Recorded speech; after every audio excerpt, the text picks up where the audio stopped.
Hi, everybody. This is Gerald Lott, Executive Director of Sauk Valley Voices of Recovery.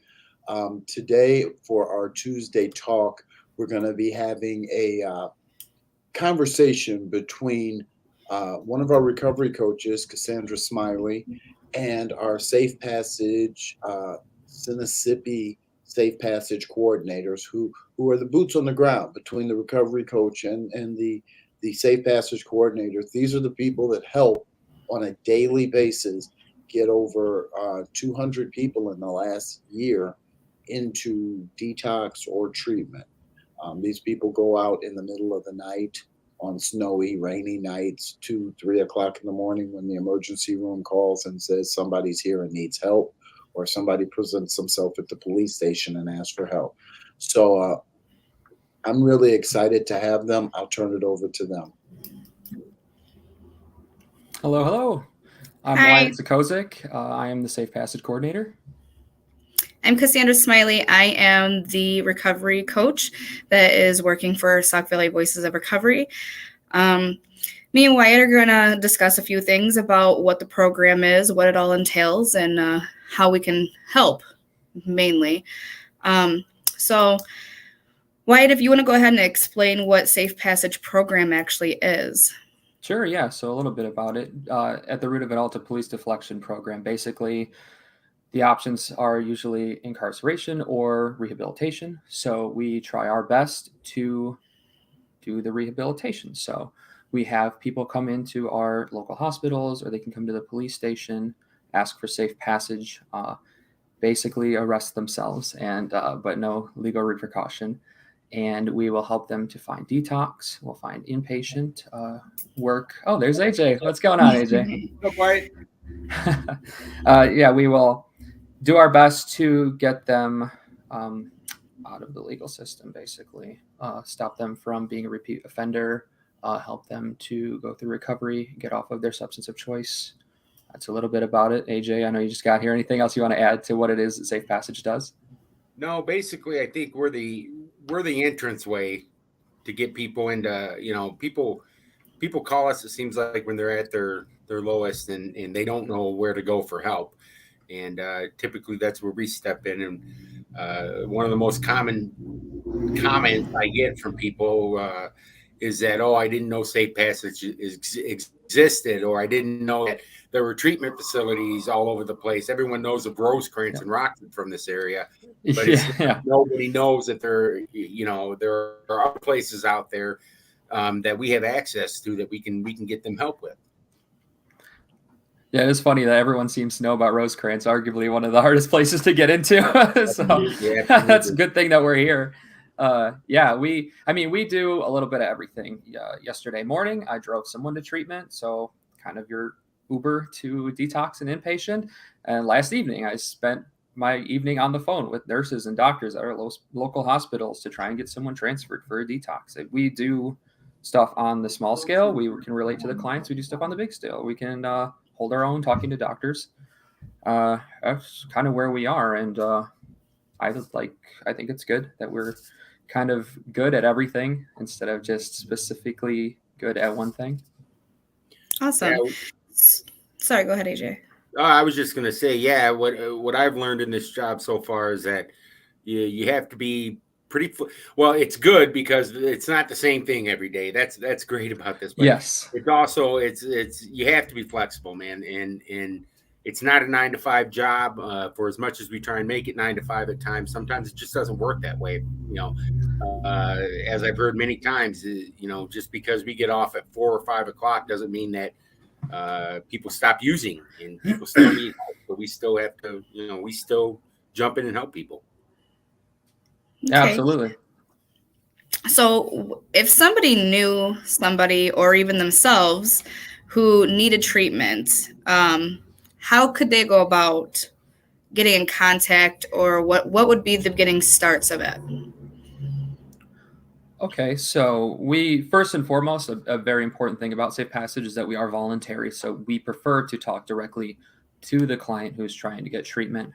I've been approached by mothers, siblings, friends of the person who has the substance abuse issue, and I'd say 9 times out of 10, the plans fall through because the person doesn't really want it. It's just the other person who wants it for them.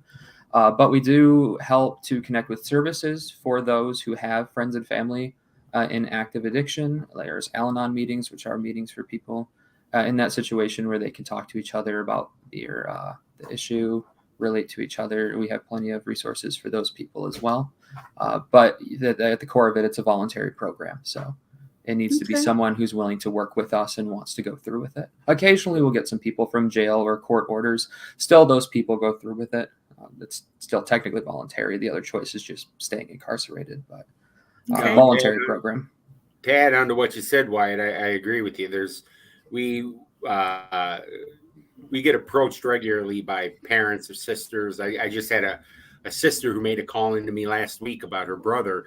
And, fortunately, he wanted to help as well. So it was nice to, I just drove him to treatment. It was nice to be able to have a family, because these family members care about their loved ones. And, like I had said before, oftentimes they just don't know where to reach out to. They don't know where to go, who to ask for help.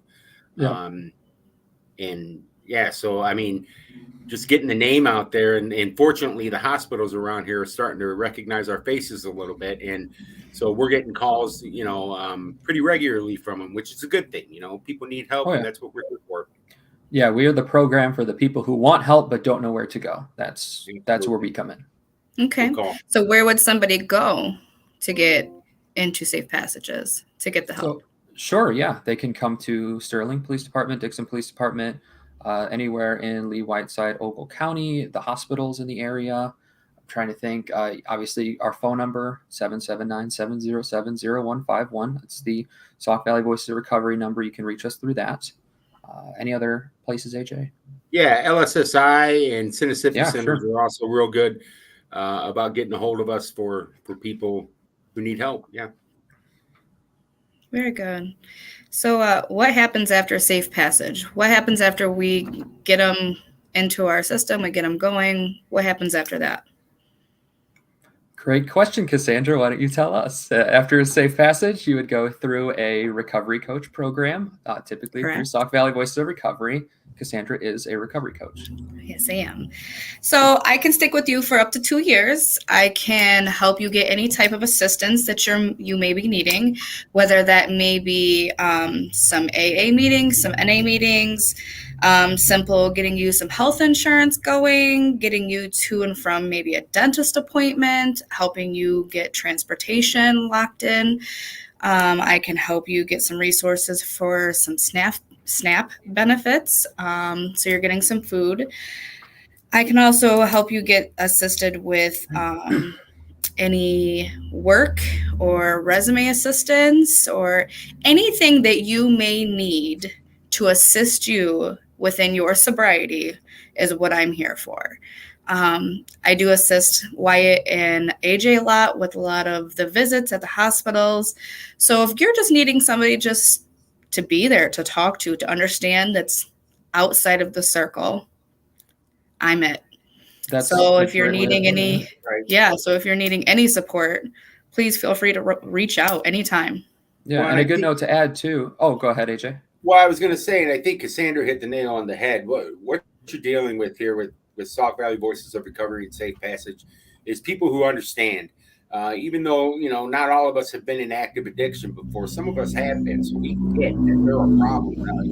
That finding resources to get help may not be the easiest thing in the world. And all of us are very flexible about helping anybody who needs whatever services they can help. Cassandra's been great about getting people, about getting help for people after recovery and whatnot. So that's all I was going to say. Awesome. Yeah, that's very similar to what I was going to say. Is before Cassandra was on, Gerald and I were tackling both roles. So he and I were both placing people. He and I were both helping people when they got back. Cassandra has spent plenty of time with AJ and myself learning what we do. So if one of us is out of the office, don't feel like all hope is lost. We're kind of a catch-all. I know Cassandra could probably call up a hospital and place someone, and I know that I can help someone sign up for insurance. We're well-rounded here. Very well-rounded. Absolutely. Yeah. So what happens if people don't choose to take the path of getting help, what are the alternatives that we can do? Well, we can sign them up for IOP treatment, outpatient treatment. Basically, we can get them hooked up with the resources necessary for outpatient treatment. We can get them hooked up with AA meetings, and we can keep their phone number on file and keep checking with them. And sometimes a person's just not ready to go right away. It may take them some time to get there, but we don't give up on them. That's the biggest thing. Yeah, right. Some of the things you could also do is we can get them a lot of education based on harm reduction. We can get them hooked up with some programs that do a lot of harm reduction. I know that we also do a lot of training in Narcan. I know AJ is a big supporter of the Vivitrol shot that has helped tons of people just with their everyday life. And that's within Whiteside County that you can go and do that program. There's many options that we can get you into for the help that you may need, and hopefully one day get you to a point that we can get you on the sober side of it. Yeah, we've spent probably the last couple months really devising somewhat of a flow chart, a plan B, a plan C, a plan D for every person. It's different for every person. The flow of treatment and recovery is never the same per person. And I think we've been getting really good at that, really good at catering the program to the individual. Very much so.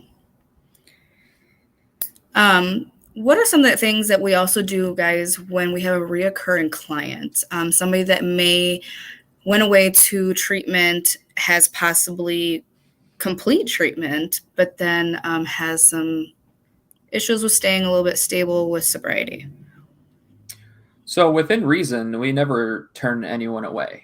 No turning away repeat clients. I've had quite a few in the past who it just doesn't stick the first time. It might take 6 or 7 times. I just have someone right now who's doing extremely well who I've dealt with since I've been here. I've been here around 7 months. I've seen them several times. They're just now starting to get on the right track. And I say within reason, I've had a couple people try and fight me. I've had some people really just personally attack me. And even then, I will refer them to one of you guys, not just tell them to go away. Right. But yeah, we will try different things each time. Maybe they've been to inpatient 5 times. We know that they're not going to learn anything new. So what is it? Maybe it's problems at home we have to work on. If that's not it, maybe we try you get the right medications. That's basically what we do when people come back. I think that it's an average of 7 to 9 times asking for help before progress is made. Like on average, it's a lot. So it's hard not to get frustrated because we do spend a lot of time sometimes trying to get these people beds. And then, we call 2 days later and they walked away. That can start to wear down on us, but we're determined. We persevere. Yep, I agree. Very much so. Yeah, very much so. I know as myself, who is in recovery myself, has been through a lot of the struggles, and to be on this side of it, to be able to reach out to my fellow citizens and know where they come from and where they are and the mindsets, and to be able to see them through the struggles and find them on the other side as well, and to be able to help them through very difficult time is a very beautiful thing to me, and that is why I do what I do. So people returning, that just means to me that they're still trying. They still want to make that change. It may be we need to change up the program that they're going to. Maybe that program is just not what's working for them. What may work for one person doesn't always work for the other. And we just have to keep trying to figure out what it is. So that's always an option too. Don't ever think that you have to give up just because one thing didn't work, because one thing didn't work for me. There's also to note, we do have a new system. It's called ERP. It is used sort of like a quality of life survey tablet that we use. It lists six different things like friends, your family, physical health, mental health, recreation, something else. But it will they do the survey and it tells you where they land on how satisfied they are with those things. That has been extremely helpful because they can score 10s in everything and then they score low in recreation. Well, we know that maybe we should offer them some meetings or try and find them social gatherings in the area that are catered towards people trying to stay sober. Or their low physical health or low mental health. We know we can talk to the behavioral health unit about getting meds straightened out. That has been a super blessing to have this new technology. We've been using that to its fullest extent. And what you said about getting events together, it's a little bit off the ERP topic, but getting events together with people. A lot of people don't understand that there are people in this area who are sober. I know when I first went through recovery, I thought, because of all the people that I hung out with, that everyone was a drinker. It wasn't just me, and that it was, but what I've realized in my recovery, at least, is that there are, not everyone is out there using and drinking, and so it is important for us to try and get people hooked up with events like that. Very much so. We have tons of meetings, and you're always more than welcome. If you don't know where your local meetings are, please don't hesitate to ever reach out. We have tons in the Sauk Valley area, and we're more than willing to pick you up and even join you into a meeting. Don't ever feel like you have to be alone to go to a meeting for your first time. That's what we're here for. We're here to support you in any way, shape, or form that you may need. Oh yeah, we've done that plenty of times. We've taken multiple people meetings. We sit through it with them. Might be their first meeting and they're nervous. And we don't mind. I enjoy them. I'm personally not in recovery. I can talk about that a little bit. Sort of like AJ, how you said you thought everyone was a drinker or all your friends were drinkers and it was hard to get out of that. I'm coming from the opposite side where it's not something that my family really talked about growing up. If you do drugs, you're bad, and drugs are bad, that sort of thing. So I did not realize that it was so prominent. I had the clinical knowledge. I went to college for it, but I had no real personal experience until I started the job. So I'm going into the interview asking, well, what if someone tries to attack me and they're, going crazy? And the interviewees are kind of like, you don't know what you're getting into. It's not like that.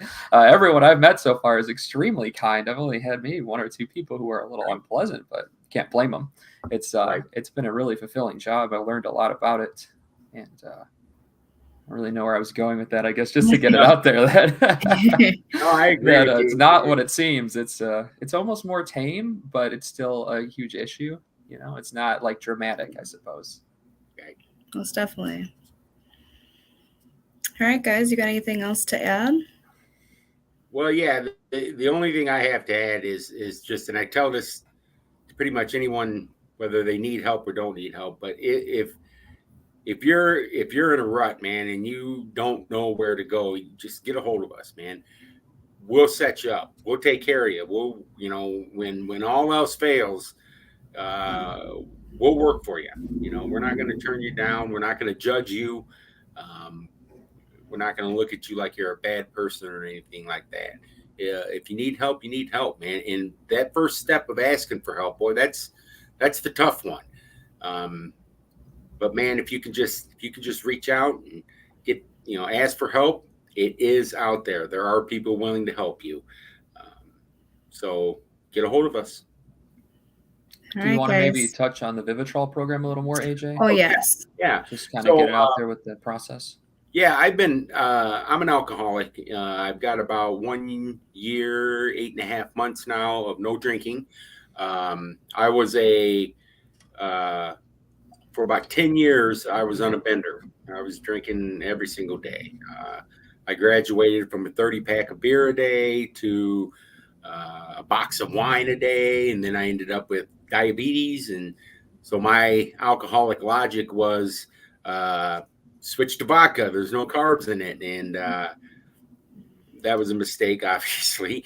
But so I was drinking up to a handle of vodka a day. That's just a lot of vodka. And yeah, I'm one of the lucky ones, I suppose. I woke up on Father's Day morning in 2020, and I just said I had enough. And I'm burnt out. I'd already I've checked myself into behavioral health, and that didn't really get me where I needed to be. And I was like a lot of people, I just didn't want help. I can do it on my own. I'm in control. I've got this figured out. And that's how I was. And again, I'm a little bit different in that, I just woke up one morning and said, I'm done. I can't do this. I'm burnt out. I'm tired, and I'm tired of not sleeping, and I'm tired of being drunk all the time. And so I ended up calling the Whiteside County Health Department. Her name's Teresa over there. She's awesome. But I ended up calling the Whiteside County Health Department, and they set me up with an appointment I called them on a Monday, and they set me up on Tuesday. So when I came in, I was in bad shape. I didn't have, much of the shakes or anything like that, but I was in rough shape. My liver was a mess. My kidneys were a mess. Everything was a mess. And they told me about Vivitrol, and I said, you know what? Hell, I got to try something. I got to do something here. And so they went ahead and hooked me up with my first shot. And, this is my personal experience. I don't know how it works for other people so well, but it worked, and it worked immediately with me. My cravings for alcohol went away within 24 hours. And I just kept going to counseling with them, mental health counseling, and I kept going back every month to get my Vivitrol shot, and it kept me clean. It kept me on the path of not drinking, and that was a great thing.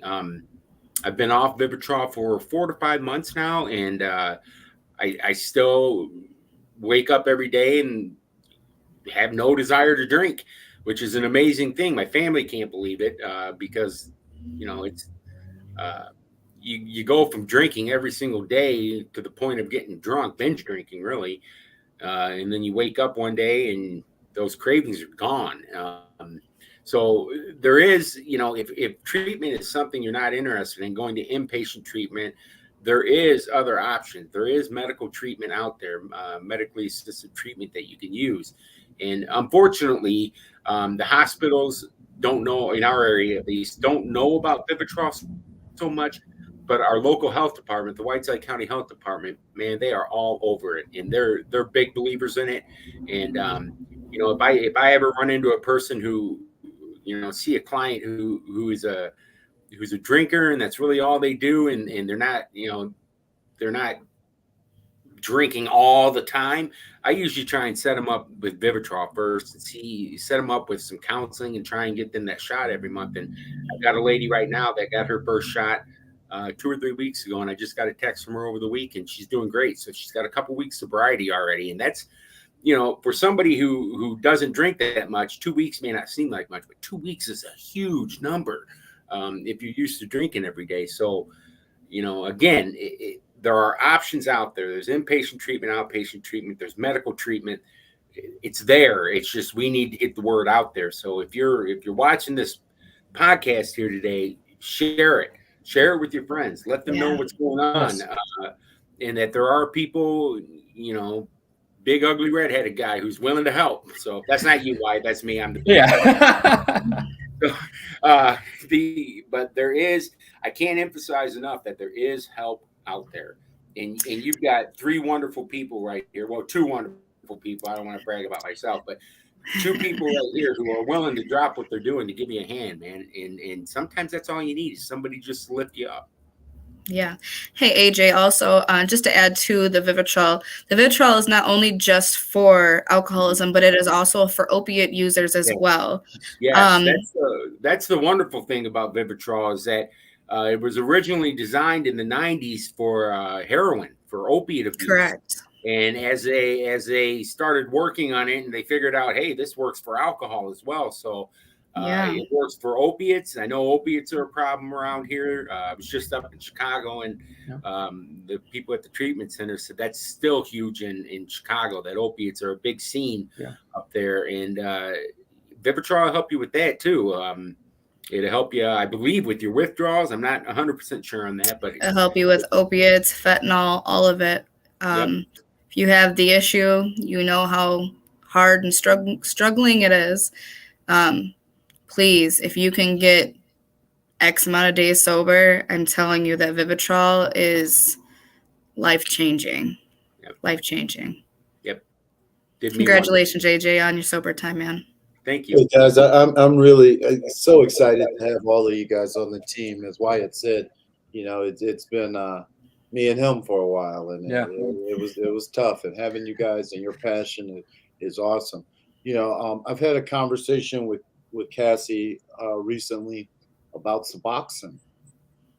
How is Suboxone different than Vivitrol, or are they the same? What can you tell me about that? And can you tell us a little more about like what a recovery plan might look like? You said you'll work with somebody for 2 years. So, is that just like every day we meet and we try to figure out what to do today, or are we setting goals like in 2 years, I want to be, an astronaut? How does that work?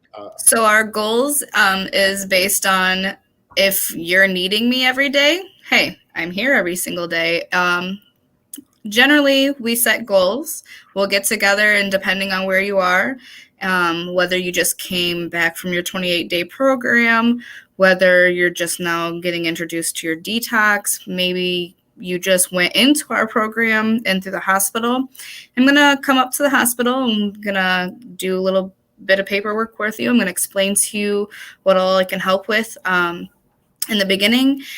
And then from there on out, I will stick with you in whatever it is that you may need. If it's every day me picking up the phone while you're in your 28-day program and having a conversation and say, okay, what's the struggle today? How can we get through it? What can we put on the front doorstep to get it out of the way? And what's our next step to get over it?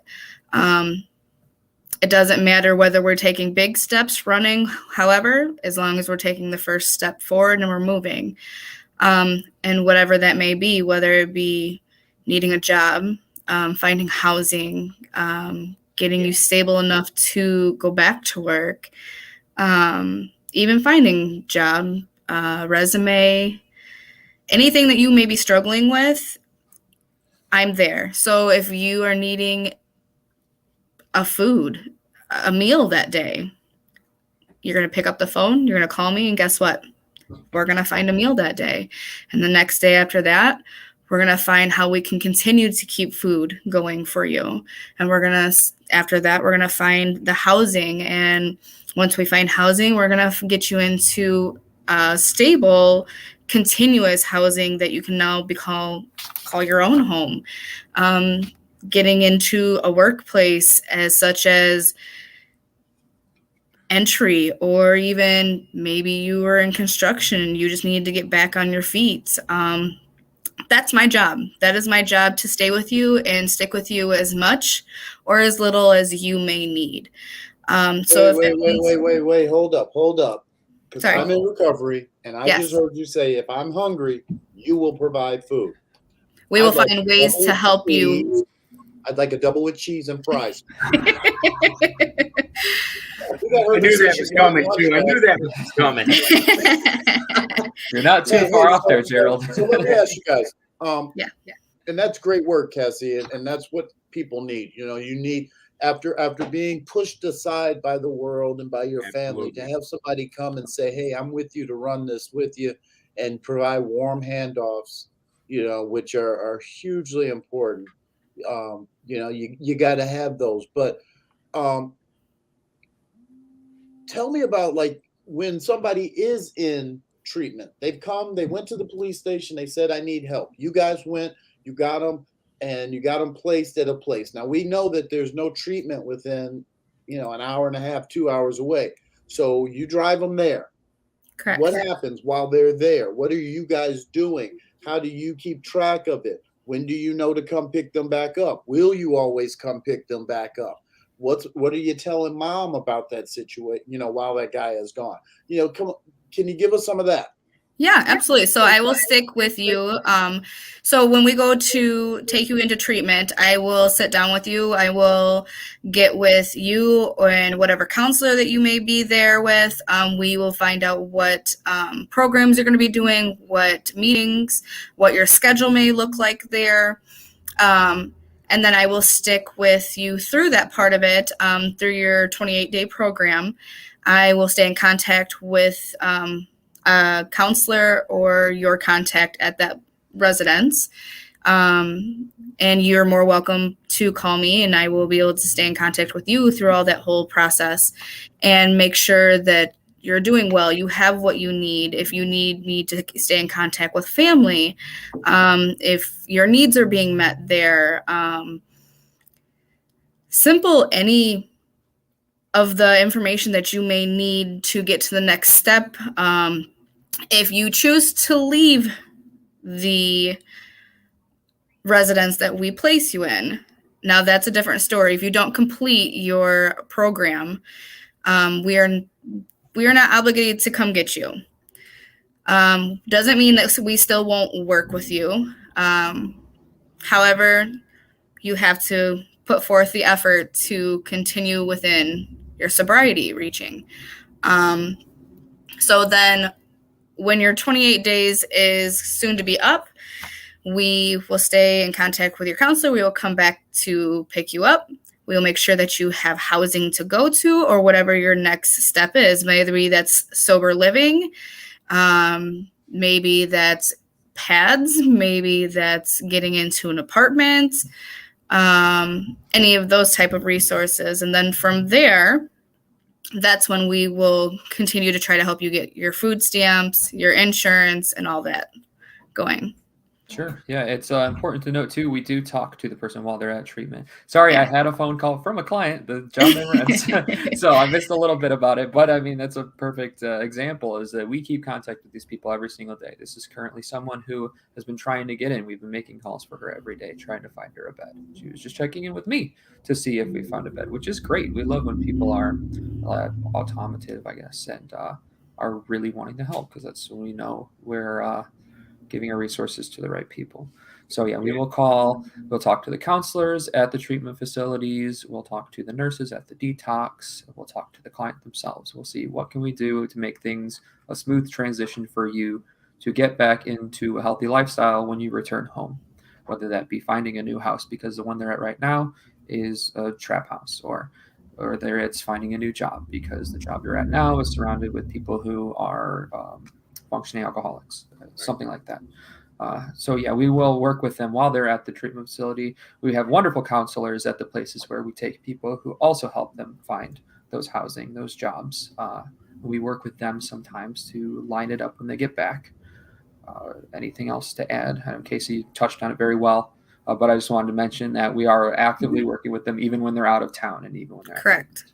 Absolutely. Yep. All right. Well, guys, I want to thank you all for taking this time to do this. And while Wyatt was just giving his last talk, I got a call from somebody looking for detox. So I'm gonna perfect. we're gonna close up here and get back to work doing the work that we do. And just, if nobody tells you guys the work you do is amazing, and thank you for doing it. Yeah, thank you. you. You're welcome. All right. So for Tuesday Talk, Project Open, Sauk Valley Voices of Recovery, Sinnissippi Safe Passage Program. I'd like to thank everybody for joining us. Please share this and let everybody you know that is in need of help know that help is available. Until the next time, we'll see you later. See ya. Bye.